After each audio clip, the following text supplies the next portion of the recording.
There's a loneliness that comes with trying to change your life. Not the loneliness of being alone, not the loneliness of being left out. Something quieter and stranger than that. It's the loneliness of being in a room full of people who know you and realizing they don't know who you're becoming. You can still laugh with them. You can still love them. You can still remember exactly why they matter to you.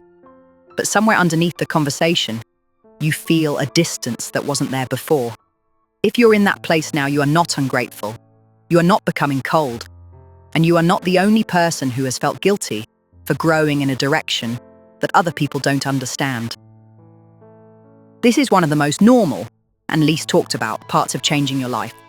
When you decide to change, when you actually commit, not just talk about it, your relationship with the world starts to shift. Maybe you're building a better career, studying again, looking after yourself differently, or finally doing the thing you've postponed for years. At first, the changes are small. You work on an application instead of scrolling. You get up earlier. You say no where you once automatically said yes. Then you notice your tolerance for certain conversations has changed. The ones about nothing going nowhere, recycling the same complaints from last month and the month before. You used to be comfortable in them. Now they feel like quicksand. Your appetite for certain environments changes too. Places that once felt like home can begin to feel like cages. Around certain people, you notice yourself shrinking back into an older version of who you were, just to keep everybody comfortable. You leave earlier, you explain less. Sometimes you stop answering because you don't know how to describe what is happening without sounding as though you think you're better than everyone.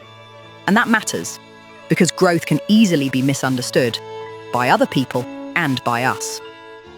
Some of the people you love may feel unsettled by your change, not because they are bad people, and not necessarily because they want you to fail.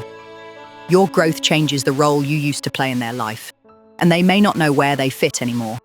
Perhaps you were always the available one, the one who joined in, the one who laughed at the same jokes, accepted the same excuses, or made everybody else feel that staying where they were was normal.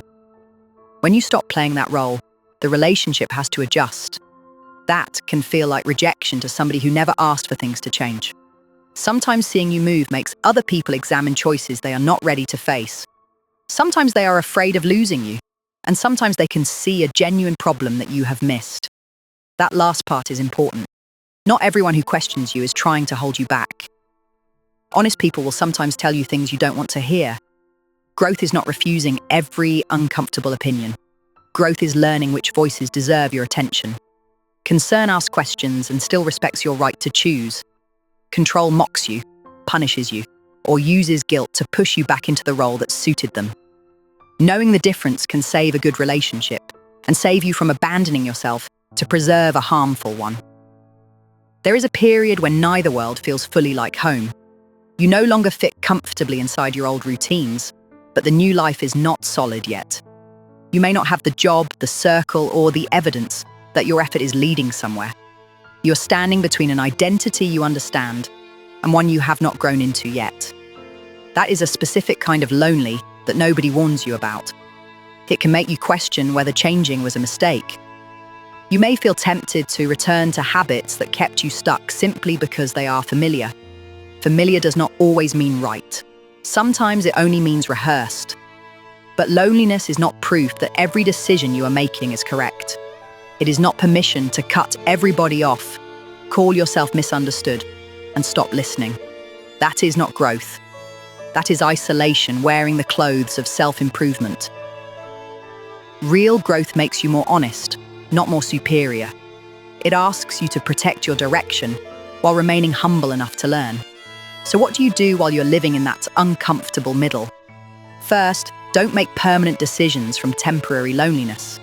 Feeling misunderstood does not automatically mean a relationship needs to end. Sometimes it needs a more honest conversation. Tell the people who matter what you are building, why it matters, and what support would actually look like. Give them the chance to know the person you are becoming. Some people will surprise you. They may not understand your goal, but they will respect that it matters to you.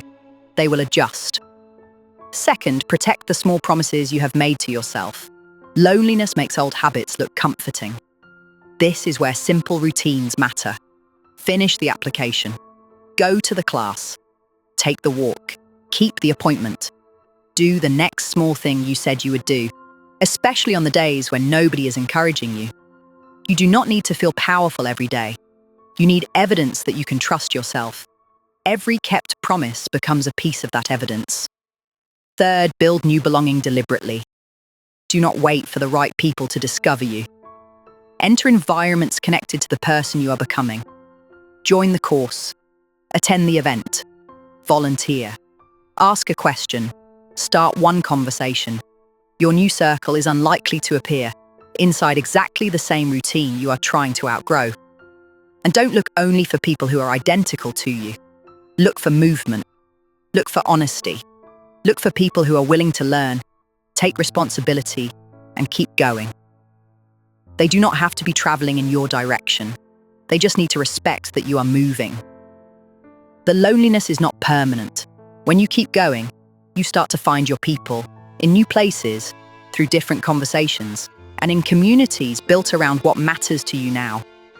And when you find them, the feeling is different. You do not have to perform your old identity to belong. You are not treated like a problem that needs to return to normal. You are seen as the person standing in front of them now. But you do not get there by rushing, and you do not get there by abandoning everyone who was there before. Hold space for the people who genuinely love you, even when they do not understand you immediately. Give them time to adjust. Some will, some won't. For the ones who won't, let them go with love where you can.